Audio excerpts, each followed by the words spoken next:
아멘. 오늘 주시는 하나님의 말씀은 시편 119편 145절에서 152절입니다. 우리 한 절씩 교독하겠습니다. 여호와여, 내가 전심으로 부르짖었사오니 내게 응답하소서. 내가 주의 교훈들을 지키리이다. 내가 주께 부르짖었사오니 나를 구원하소서. 내가 주의 증거들을 지키리이다.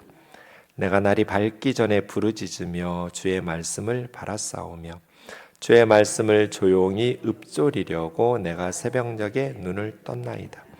주의 인자하심을 따라 내 소리를 들으소서. 여호와여, 주의 규례들을 따라 나를 살리소서. 악을 따르는 자들이 가까이 왔사오니 그들은 주의 법에서 머니이다. 여호와여, 주께서 가까이 계시오니 주의 모든 계명들은 진리니이다. 내가 전부터 주의 증거들을 알고 있었으므로 주께서 영원히 세우신 것인 줄을 알았나이다. 아멘. 오늘 마지막으로 시편 119편을 묵상할 텐데요. 우리가 계속 지난 한 주 새벽마다 보았고 주일에도 함께 말씀을 나누었던 것처럼 시편 119편은 알파벳 시편입니다. 답관체라고 말합니다. 관이 갓이에요. 머리에 쓰는 답은 밟는다는 거죠. 답사한다 할 때. 그래서 갓을 밟고 다니는 문체 뭐 그런 뜻이니까 앞머리만 하나씩 이렇게 히브리 알파벳이 22개가 있는데 한 알파벳을 8구절로 해서 176절이거든요. 성경에서 제일 긴장이 시편 119편이라고 했죠. 그런 아크로스틱 시편이라고 영어로 하는데요. 똑같습니다. 알파벳의 첫 순서대로 첫 단어가 알파벳 순서대로 되어 있습니다. 이렇게 하는 것은 암기하기가 쉽겠죠. 그래서 학생들에게 가르치기 쉬운 교훈시가 많습니다. 시편이 150편이 있는데 그 중에 9개의 시편이 답관체 형식으로 아크로스틱 알파벳 시편입니다. 그 중에 시편 119편은 하나님의 말씀, 율법이 주는 기쁨, 또 율법이 주는 도움, 유익함에 대해서 노래하고 있습니다. 오늘 145편부터 145절부터 152절은 19번째 알파벳인 코프라는 알파벳으로 시작합니다. 첫 단어가 145절에 보면 부르짖었사오니 우리 한글 성경에 이렇게 번역했는데 이게 카라거든요. 카라의 첫 알파벳이 코프로 시작해서 카해서 부르짖었사오니 이게 첫 번째 나오는 원어에 보면 단어입니다. 그래서 19번째 알파벳인 카라 예상할 수 있었습니다. 제가 새벽에도 계속 말씀드렸지만 주로 이제 답관체로 쓸 때는 잘 사용하지 않는 단어를 사용하면 좀 어렵겠죠. 그 알파벳 중에서 가장 많이 사용되는 그런 단어를 사용 주로 해요. 그래서 코프 중에는 카라, 부르다, 선포하다 이 단어가 성경에 수백 번 나옵니다. 어쨌든 그렇게 많이 사용되는 단어입니다. 부르짖다입니다. 145절, 146절 보시면 여호와여, 내가 전심으로 부르짖었사오니 온 마음을 다해서 하나님께 부르짖은 거죠. 내게 응답하소서. 내가 주의 교훈들을 지키리이다. 146절도 비슷합니다. 내가 주께 부르짖었사오니 나를 구원하소서. 그러니까 145절에 이 시인이 하나님 앞에 부르짖었어요. 내게 응답하소서. 이것은 146절에 구원해 달라고 부르짖었고 구원해 달라고 응답해 달라는 거예요. 그러면 이 시인은 지금 위기 가운데 있는 거죠. 네. 근데 우리 한글 성경으로는 조금 오해할 수 있어요. 145절과 146절이 원문하고 비교해 보니까 우리 한글 성경으로 보면 하나님 내가 전심으로 하나님 앞에 부르짖었습니다. 내가 주님께 부르짖었습니다. 내게 응답해 주십시오. 나를 구원해 주십시오.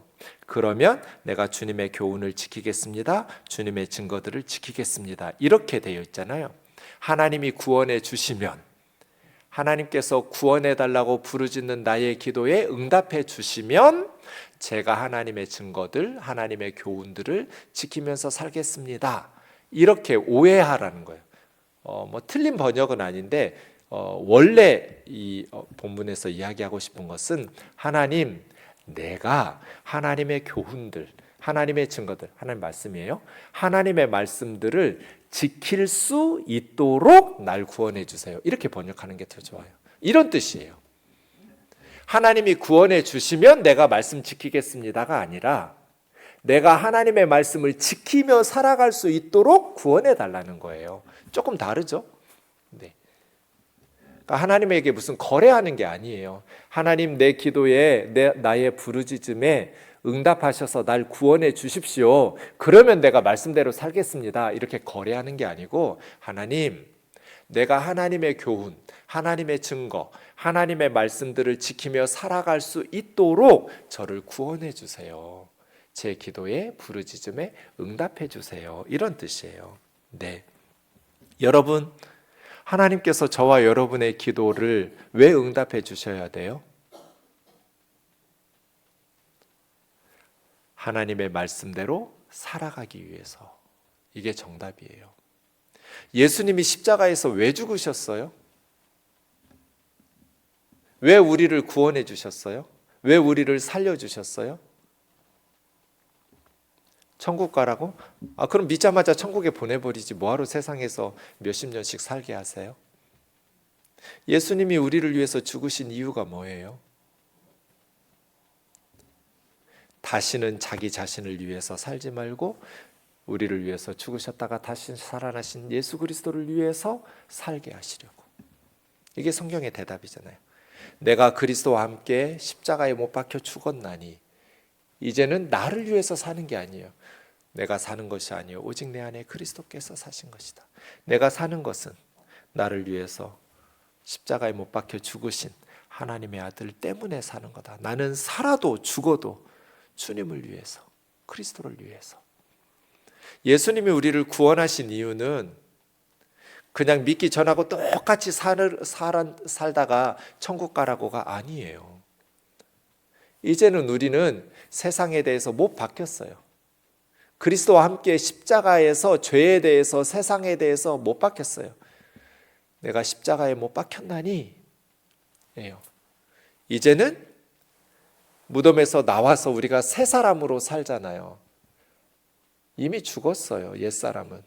그리고 하나님의 자녀로 새롭게 그리스도와 함께 우리는 세상과 죄에 대해서 죽었고 무덤에도 같이 들어갔고 부활의 주님과 함께 무덤 문을 박차고 나와서 우리가 지금 새 생명을 살고 있어요. 이 새로운 생명을 어떻게 무엇을 위해서? 하나님을 기쁘시게 하기 위해서 살아야죠. 그러니까 하나님께서 내가 너 왜 구원해 줘야 되는데? 내가 네 기도에 왜 응답해야 되는데? 내가 너한테 돈을 왜 줘야 되는데? 내가 너한테 건강을 왜 줘야 되는데? 왜 내가 너의 부르짖음에 응답해야 되는데? 라고 하나님이 물으신다면 우리의 대답이 뭐냔 말이에요. 그래서 이렇게 145절과 146절처럼 기도해야 돼요. 하나님, 제가 하나님의 말씀, 하나님의 교훈들과 하나님의 증거들을 지키며 살아갈 수 있도록 하나님 저에게 돈 주시면 그 돈으로 하나님의 말씀, 하나님의 나라, 하나님의 영광을 위해서 아껴 쓸게요. 값지게 쓸게요. 하나님이 주신 명예와 지식과 지위와 돈으로 온갖 교회에서 자기 자랑하고 세상에서 자기 자랑하면서 권력의 횡포를 부리고 없는 사람들 무시하고 멸시하고 그렇게 살라고 주신 게 아니잖아요. 왜 우리 기도에 하나님께서 응답하셔야 되는가? 왜 우리의 부르짖음에 하나님께서 구원의 응답을 주셔야 되는가? 왜 하나님께서 우리 우면동 교회를 부흥시키셔야 되는가? 하나님께서 왜 우면동 교회에 복을 주셔야 되는가? 무엇을 위해서? 남들이 부러워하는 인생을 살아가려고? 하나님의 영광을 위해서. 하나님의 말씀, 하나님의 교훈, 하나님의 증거들을 지키면서 살아감으로써 하나님의 자녀답게, 하나님의 백성답게 이 땅 가운데서 살아가기 위해서죠. 주님이 십자가에서 죽으셔서 우리를 살리신 이유는 과거처럼 살지 말란 뜻이잖아요. 예수님을 알게 하시고 예수님을 믿게 하신 이유는 이제 살던 대로 살지 말란 뜻이에요. 죽어야 돼요. 세상에 대해서 못 박혀야 돼요. 그리고 이제 하나님을 위해서 새로운 생명을, 새로운 삶을 살아야 돼요. 여전히 썩어져가는 악습을 버리지 못하고 세상의 것들을 추구하면서 살아가면 주님 우리를 왜 살리신 거예요? 그래서요. 시인이 하나님 앞에 응답해달라고, 구원해달라고 기도하는 이유가 하나님의 말씀, 교훈과 증거들을 지키기 위해서예요. 시편 119편에 보면 이 시인은 지금 죽음의 위기 가운데 있어요. 매 단락마다 이런 말씀이 나와요. 시인이 어떤 상황에서 시편 119편을 노래하고 있는지. 25절에 보면 내 영혼이 진토에 붙어 싸우니, 진토라고 번역하면 무덤이라고 하면 돼요. 내 영혼이 무덤에 달라붙었다. 그러면 죽기 일보 직전이란 뜻이잖아요. 내 영혼이 죽음에 달라붙어 있습니다. 주의 말씀대로 나를 살아나게 하소서. 왜 죽음의 위기 가운데 있냐면 권력을 가진 고관들이, 악인들이 주를 내게 두루 얽혔을지라도 올무를 놓고 비방하면서 이 시인을 죽이려고 하기 때문이에요. 힘 있는 권세자들이 시인을 죽이려고 줄로 두루 얽혔어요. 그래서 109절에 보면 나의 생명이 항상 위기에 있사오나, 그냥 항상 이 시인을 죽이려고 권력 있는 사람들이 타깃으로 삼고 비방하고 조롱하고 또 악성 루머를 퍼뜨리고 가짜 뉴스를 퍼뜨리고 생명의 위협을 가하고, 그래서 내 생명은 항상 위기 가운데 있습니다. 시편 119편을 읽어보면 숨이 막혀요. 와, 이런 상황에서 어떻게 견뎌냈을까? 시인이 어떻게 살아났을까? 그냥 차라리 죽기를 바랄 것 같은데 죽여달라고를 안 해요. 하나님 살려달라고 부르짖어요. 시인이 악인들의 공격과 비방을 어떻게 견뎠을까요? 이 시편 119편 시인이 내 생명이 항상 위기 가운데 있사오니, 내 영혼이 무덤에 달라붙어 있사오니, 악인들이 줄로 나를 묶고 음흉하게 음모를 꾸며서 올무를 덫을 놓고 눈여겨보고 있고 호시탐탐 노리고 있고, 이런 숨막히는 상황들을 어떻게 견뎌냈을까요, 여러분? 이거는 우리 성도들이 위기를 만났을 때 어떻게 그 위기를 견디는지에 대한 통찰력을 줘요. 여러분이 더 이상 못 견딜 것 같은 생명의 위협과 내 인생 여기서 끝나나 싶은 그러한 어려운 순간에 성도들은 어떻게 견뎌낼까요? 그 힘든 시간을. 119편 92절 93절 보세요. 주의 법이 나의 즐거움이 되지 아니하였다면 내가 내 고난 중에 멸망하였으리이다. 그러니까 이 시인을 고난 중에서 버티게 한 게 뭐예요? 하나님의 말씀이었어요. 말씀의 은혜. 하나님의 말씀의 은혜로 버텨낸 거예요. 주님의 말씀, 이제 토라 율법을 8가지로 여러 가지 증거, 교훈, 범, 규례 여러 가지로 표현해요. 원어로 보면 8가지 단어를 사용해요. 다 하나님 말씀이란 뜻이에요. 주의 법, 토라, 하나님의 율법. 하나님의 말씀이 그 죽을 것 같은 순간에 이 시인에게 기쁨이 되었어요. 주님의 말씀의 은혜가 없었으면, 주님의 법이 나의 즐거움이 되지 아니하였더라면 나는 고난 중에 못 견디고 멸망했을 겁니다. 주께서 주의 법도들을 영원히 잊지 아니하시오니 주께서 이것들 때문에 나를 살게 하심이니이다. 93절은 이런 뜻이에요. 하나님께서 말씀들 때문에 나를 살게 하셨다고. 그러니까 하나님이 말씀으로 살리신 거예요. 93절의 고백을. 그러니까 내가 말씀 묵상 잘했다가 아니라 하나님께서 말씀으로 나를 살려주셨다. 여러분, 이게 영의 양식이잖아요. 몸이 아프면 어떻게 해야 나아요? 잘 먹어야 낫죠. 잘 쉬고 잘 먹어야 돼요. 근데 몸이 아프니까 식욕이 있어요, 없어요? 없어요. 그러니까 먹어야, 잘 자고 쉬고 먹어야 기력을 회복하고 건강을 회복할 수 있는데, 아프니까 무슨 입맛이 돋아나겠어요, 힘든데. 그래도 먹어야 되니까. 그래야 일어날 수 있잖아요. 영적으로도 똑같아요. 영적으로 침체에 빠지고 지금 원수들에게 억울한 고난을 당하고 비방을 받고 온 사회에서 매장을 당하고 너무너무 억울한 거짓 비방들, 권세 있는 고관들이 그렇게 죽이려고 줄로 묶고 호시탐탐 생명을 노려서 내 생명이 항상 위기 가운데 있는 그런 긴장된 순간에 하나님의 말씀을 먹어야 우리 영혼이 회복이 되죠. 근데 영적으로 힘들 때는 말씀의 식욕이 없어요. 전 목회하면서 이런 상담들을 참 많이 해요.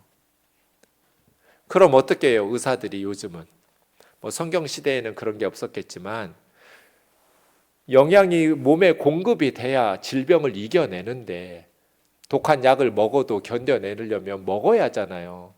근데 식욕이 없어 못 먹어. 그럼 어떻게 해요? 링거를 주죠. 그냥 꽂아 놓고 영양이 그렇게라도 영양을 공급하도록. 영적으로도 마찬가지예요. 내가 영적으로 건강할 때는 말씀을 읽고 암송하고 묵상하고 찾아다니면서 말씀 듣고 이렇게 하지만 영적으로 힘들 때, 침체에 빠졌을 때는 링거 꽂아줘야 되거든요. 그래서 제가 처방하는 건 일주일에 한 편씩만 설교를 들어라. 요즘은 스마트폰 켜놓으면 귀에 안 들어온다고 그래요. 말씀도 귀에 안 들어온다고. 너무 힘드니까 영혼이. 영적인 식욕이 없는 거예요. 근데 먹지 않으면 죽는다. 영적으로도 마찬가지다. 말씀을 먹어야 된다. 그래야 하나님께서 너를 회복시킬 수 있다. 근데 내가 의욕 있게 찾아 먹을 수 있는 힘이 없어요. 에너지가. 그러면 링거라도 꽂아라. 그게 저는 설교 한 편 들어라. 일주일에 설교 한 편이라도 들어라. 그거를 반복해서 두세 번 똑같은 설교를 들어라. 그리고 조금 더 힘이 생기면 일주일에 2편씩 들어라. 좀 더 힘이 생기면 하루에 한 편씩 들어라. 그리고 더 힘이 생기면 이제 네가 말씀을 큐티하면서 묵상하라. 그럼 다 살아난 거예요. 영의 양식을 먹어야 회복이 되죠. 그런데 92절 93절 보니까 하나님께서 말씀으로 살리신 거예요. 그래서 저는 하나님은 지금도 말씀으로 고난 중에 있는 성도들을 살리신다. 그래서 우리가 말씀의 은혜를 사모해야 돼요. 고난 가운데 있을 때, 영적으로 지칠 때 말씀의 은혜를 사모해서 말씀을 먹어야 된다. 영의 양식을 먹어야 된다. 그래야 92절 고백 보세요. 하나님이 말씀으로 나 살리지 않았으면, 말씀으로 내 영혼에 기쁨을 주지 않았으면, 새 힘을 주시지 않았으면 고난 중에 멸망했을 거다. 난 그냥 무너졌을 거다. 못 견뎠을 거다. 나 죽었을 거다. 이것은 시인뿐 아니라 우리도 마찬가지죠. 저희 장모님, 제가 늘 말하거든요. 나는 우리 엄마보다 우리 장모님이 더 좋다고. 진짜 장모님하고 저하고 잘 맞아요. 코드가. 모든 게 다 맞아요. 뭐 먹는 음식도 좋아하는 것도 똑같고요. 하여간 다 좋아요. 전 진짜 우리 장모님 좋아했어요. 둘이만 식당 가서 밥 먹은 적도 많아요. 막 다른 아버지는 빼고 막 바쁘잖아요 하면서.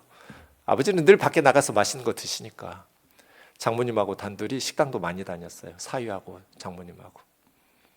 근데 어느 날 갑자기 주일 새벽에 미국에서 전화가 왔어요. 큰 형수님의 아들이 둘이고 제 아내가 막내 이제 셋째인 딸 하나 있는 딸인데 형수님한테 큰형님이 갑자기 심장마비로 죽었다는 거예요. 미국 학회에 가서.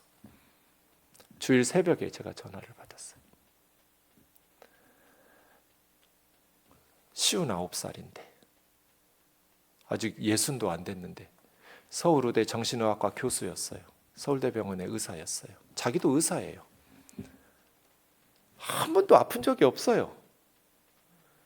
아침밥 잘 먹고 나 가슴이 답답해해서 형수님이 약국 갔다 온 사이에 혼자 죽은 거예요. 집에서. 그리고 그날 주일 예배를 저희는 드렸어요. 아내는 반주하고. 그 뒤로 이제 예배 끝나고 집에 와서 몇 달 동안 아내는 날마다 대성통곡을 했어요. 큰오빠가 갑자기 심장마비로 죽어버리니까 너무나 가슴 아픈. 여동생이 그러는데 저희 장모님 아들을 잃은 엄마는 어떠겠어요? 오빠 잃은 여동생인 제 아내도 날마다 대성통곡하면서 우는데 그 생떼 같은 아들을 갑자기 어느 날 미국에 학회하러 세미나하러 갔다가 심장마비로 죽었다는, 그때 코로나 중이었는데 우여곡절 끝에 와서 한국에서 장례식을 치렀어요. 믿음이 워낙 좋으신 분이니까 잘 견뎌내는데 밥을 못 드세요. 식사를 못 하세요. 모시고 식당에 갈 그런 힘은 없으니까 제가 장모님이랑 다니던 식당에 가서 포장해가지고 장모님이 평소에 좋아하던 음식들 포장해서 장모님 집에 가서 둘이 앉아가지고 같이 먹는데 한두 숟갈 뜨고 안 넘어가 그러세요. 못 드셨어요. 그러니까 속이 타고 두유 같은 거, 또 영양 공급할 수 있는 빨아먹으면 되는 뉴케어 같은 거, 그것도 잘 못 빨아 드세요. 그러더니 아들 간지 5개월 만에 주무시다가 천국에 가셨어요. 돌아가시고 나서 제가 엄청 후회했어요. 억지로라도 입에 집어넣을 걸. 병원에 억지로라도 입원시켜서 링거라도 좀 맞출 걸. 먹지 않으면 죽는구나. 우리 몸은 먹지 않으면 죽는구나. 아주 뼈저리게 후회하면서 깨달았어요. 그러면서 이번에 시편 119편 말씀을 보는데 장모님 생각나는 구절들이 너무 많은 거예요. 우리 영혼도 똑같구나. 먹지 않으면 죽는구나. 우리는 모르잖아요. 육신은 안 먹으면 죽는 줄 아는데 우리 영혼은 영의 양식인 말씀을 먹지 않아도 살 수 있는 것처럼 눈에 안 보이니까 우리 영혼이 지금 어떤 아사 상태인지 빈사 상태인지를 모르고 신앙생활 한다면 정말 어리석은 거다. 하나님의 말씀의 은혜가 얼마나 중요한가. 영의 양식이 얼마나 중요한가. 우리 육신의 몸이 먹지 않으면 죽는 것처럼 우리의 영혼은 말씀의 양식을 먹지 않으면 죽는다. 그래서 어쨌든지 말씀의 은혜를 사모하고 영의 양식을 먹기 위해서 애쓰고 노력하고 말씀을 전하는 목회자들을 위해서 기도하고 또 주일학교 교사들과 캠프장들을 위해서 기도하고 말씀을 나누고 영의 양식들을 먹이면서 그렇게 신앙생활을 해야 되는구나. 왜? 하나님은 고난 중에 있는 성도들을 말씀으로 살려내시니까. 이것이 시편 119편의 교훈이에요. 147절입니다. 내가 날이 밝기 전에 부르짖으며 주의 말씀을 바랐습니다. 주의 말씀을 조용히 읊조리려고 묵상하려고 새벽녘에 눈을 떴습니다. 잠자는 시간이 아까운 거예요. 이건 저는 많이 경험해봐서 알아요. 전 진짜 궁금하거든요. 하나님 앞에 하나님 왜 이렇게 많이 자게 해놨어요? 24시간밖에 안 주시고 하루에 그 중에 뭐 3분의 1은 잠자게 만들었잖아요. 저는 보통 한 5시간 정도 자는데 5시간 미만으로 자요. 그래서 늘 다크서클이. 왜냐하면 전 잠자는 시간이 너무 아까워요. 여러분도 그러시죠? 그래서 제 천국 가면 여쭤보려고요. 뭐 그렇게 잠자는 게 중요하다고 잠자는 시간을 그렇게 길게 자야 하게 만들었냐고. 우리 인생 별로 길게도 안 만들어 놓으시고 짧은 인생 사는데 그중에 3분의 1은 잠자는 데 쓰는 게 이게 너무 아까운 거예요. 왜냐하면 이 시인이 왜 잠자는 시간이 아깝고 새벽같이 눈 뜨고 남들기 전에 부르짖으면서 하냐면 147절 148절 보세요. 주의 말씀을 바라싸우며 주의 말씀을 조용히 읊조리려고. 말씀 때문이에요. 130절 131절 주의 말씀을 열면 빛이 빛이요 어리석은 사람을 깨닫게 합니다. 내가 주의 계명들을 사모함으로 내가 입을 열고 헐떡였나이다. 배고픈 사람이 입을 열고 양식을 헐떡이는 것처럼, 목마른 사슴이 물을 위해서 입을 열고 헐떡이는 것처럼 이렇게 말씀의 은혜를 사모하고 있는 거예요. 왜? 130절 경험 때문이에요. 주의 말씀을 열면 빛이 비쳐요. 그래서 어리석은 내가 말씀으로 지혜롭게 돼요. 깨닫게 돼요. 그러니까 잠자는 시간이 아까운 거예요. 날이 밝기 전에 새벽부터 말씀을 묵상하려고 일어나는 거예요.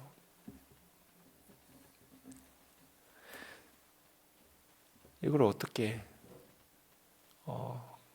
말로는 가르칠 재주가 저에게 없어요. 여러분이 경험하셔야 돼요.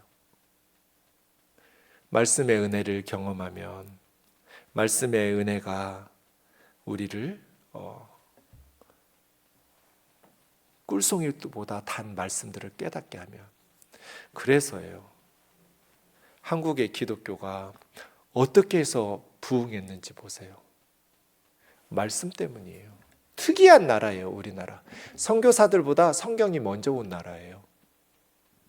압록강 두만강 건너편 간도 지방에서 선교사들이 레이놀즈 선교사님이랑 성경 번역을 먼저 했어요. 중국에 온 선교사들이. 그래서 서북 지방에 평양 뭐 이쪽 사람들이, 평안도 함경구 사람들이 그냥 장사하려고 거기 가서 물건 띠러 가다가 선교사님들 만나가지고 조선 땅의 언어로 성경이 번역해서 쪽복음이 한반도에 먼저 들어왔어요. 언더우드 아펜젤로보다 먼저 성경이 들어왔어요. 초창기에는 대부분 기독교인들이 서북지방이 70% 이상이었어요. 그런데 호남, 영남에서 말씀 사경에 듣겠다고 걸어서 이불, 음식, 쌀 싸지머지고 걸어가지고 영남과 호남에서 평양까지 가는 거예요. 원산, 철산 여기까지. 그래서 말씀 들으려고 선교사님들이 놀래버렸어요. 조선 사람들의 말씀에 대한 갈급함. 그러면서 말씀 사경회를 하고 은혜를 받고, 그러니까 하나님께서 복을 주셨죠, 이 땅에. 그런데 지금 말씀에 대한, 이제 너무나 우리가 말씀을 쉽게 들을 수 있는데 갈급함이 사라지니까 설교 5분만 길게 하면 몸을 뒤틀고 듣기 싫은 표정을 역력하게 드러내면서 설교자들 부담 팍팍 주고, 은혜가 없으면 30분 설교도 3시간 같이 느껴지고요, 말씀에 은혜가 있으면 3시간 설교도 30분도 안 된 것처럼 벌써 끝났어? 이렇게 될 거예요. 그래서 말씀의 은혜를 구하며 기도해야 되고, 말씀의 갈급함과 사모함을 줘야 되고, 말씀의 맛을 깨닫게 해달라고 기도해야 되고, 말씀을 열면 빛이 비쳐서 어리석은 내가 지혜롭게 된다, 깨닫게 된다. 말씀의 빛이 비쳐서 우둔한 자를 깨닫게 하는 이런 경험들과 체험들, 맛을 봐야 돼요. 제가 늘 낚시를 하는 사람들이 이해가 안 됐어요. 하루 종일 그거 붙잡고 뭐 하는 거예요, 몇 시간씩? 왜 저렇게 인생을 낭비하나 이렇게 생각했거든요. 근데 섬에 우리 부목사님이 있어서 목회자들 다 그 섬에 놀러 간 적이 있었어요. 가가지고 처음으로 제가 낚시를 해봤어요. 그 다음에 손맛을 봤어요. 물고기가 딱 내 낚싯대에 걸려서 딱 그 순간 손맛이라고 그러잖아요. 저 아침부터 눈 뜨면 바다 갔어요. 너무 재밌는 거예요. 맛을 봐야 알아요. 손맛을 보니까 왜 낚시꾼들이 밤새도록 낚시하는지 이해가 될 뿐 아니라 제가 그러고 있더라고요. 몇 시간 했는데 집에 부목사님이 들어가자고 목사님 하니까 벌써가 조금만 더 하고 조금만 더 요런 소리 하더라고요. 말씀도 그래요. 손맛을 보듯이 말씀이 꿀송이보다 달다는 것을 맛을 봐야 돼요. 그래야 이 사람 말이 이해가 돼요. 왜 날이 밝기 전에 일어나는지, 왜 새벽녘에 눈 뜨자마자 말씀을 읊조리겠다고, 말씀 보겠다고 이렇게 일찍 눈 뜨고 싶어 하는지, 잠자는 시간이 아깝다고 말하는지 이해가 돼요. 이거는 손맛을 봐야 돼요. 주의 인자하심을 따라 내 소리를 들으소서. 주의 여호와여, 주의 규례들을 따라 나를 살리소서. 내 소리를 듣는 이유가 뭐예요? 하나님 내 기도에 응답해 주세요, 그거잖아요. 근데 무엇 때문에? 주의 사랑 때문에. 내 공로가 아니라, 내 믿음이나 내 선행이 아니라 주님의 사랑 때문에 내 소리 들어주세요. 여호와의 규례들을 따라 나를 구원해 주세요. 살려주세요. 여호와의 규례는 132절에 나와요. 주의 이름을 사랑하는 자들에게 베푸시던 대로, 주님을 사랑하는 자들에게 하나님은 은혜를 베푸시잖아요. 그게 여호와의 규례예요. 주님을 사랑하고 주님의 말씀에 순종하면서 살아가는 사람들을 하나님은 언제나 은혜를 베푸셔서 살리셨어요. 그 여호와의 하던 방식대로 내게 은혜 베풀어 주세요. 나 건져 주세요. 그 말이에요. 악을 따르는 자들이 가까이 왔사오니 그들은 주의 법에서 머니이다. 여호와여, 주께서 가까이 계시오니 주의 모든 계명들은 진리입니다. 150절도 가까이, 151절도 가까이. 악인들은 왜 시인에게 가까이 와요? 죽이려고. 그런데 여호와, 주님은 왜 가까이 와요? 구원해 주시려고, 도와주시려고. 여러분에게 가까이 오는 두 부류가 있어요. 한 부류는 악인들처럼 공격하려고, 무너뜨리려고. 그러나 하나님은 왜 우리 곁에 가까이 오세요? 우리를 지켜주시려고, 구원해 주시려고, 도와주시려고. 그래서 악인들만 보면 안 돼요. 하나님이 내 곁에 가까이 계시다라는 것을 영의 눈을 열어서 보셔야 돼요. 그래야 믿음으로 견뎌낼 수 있어요. 마지막 152절이요. 내가 전부터 주의 증거들을 알고 있었으므로 주께서 영원히 세우신 것인 줄을 알았나이다. 하나님의 말씀을 영원 전부터, 그러니까 이 사람은 초신자가 아니에요. 전부터, 오래 전부터. 이거 동쪽이라는 뜻도 있고 고대라는 뜻도 있고 하여간 오래된 거예요. 동쪽에서 해가 떠서 시작부터 뭐 그런 건가 봐요. 오래 전부터 내가 주님의 말씀을 알고 있었습니다. 그러니까 오랫동안 말씀 묵상한 사람이에요. 오랫동안 말씀 경험한 사람이에요. 오랫동안 하나님의 말씀을 내가 경험으로 알았습니다. 그리고 깨달은 게 뭐예요? 주께서 영원히 이 말씀을 세우셨다는 것을. 오랫동안 말씀을 묵상한 결과 하나님의 말씀은 천지가 없어져도 무너지지 않는다. 하나님이 영원히 세우신 진리의 말씀이다. 또 살아 역사하는 능력의 말씀이라는 것을 깨닫게 되었어요.